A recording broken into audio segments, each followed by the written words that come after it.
Σήμερα θα σου δείξω πώς μπορείς να φτιάξεις το δικό σου profile για το Supercell λογαριασμό σου.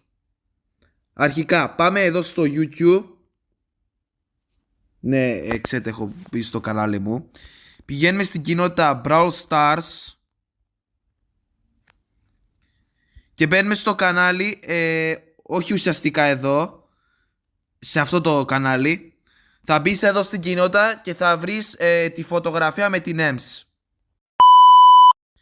Θα πας σε εκείνη την κοινότητα του Brawl Stars, είναι λίγο κάτω, και θα πιάσεις αυτό το link εδώ πέρα. Πατώντας το, θα σε φέρει σε αυτή τη ιστοσελίδα, σε αυτό το πράγμα, το οποίο μπορείς εδώ να φτιάξεις το δικό σου χαρακτήρα. Το μόνο που έχεις να κάνεις είναι μετά να το αποθηκεύσεις, να βάλεις το Supercell ID σου και να αποθηκεύσεις την φωτογραφία και είσαι πανετοίμος.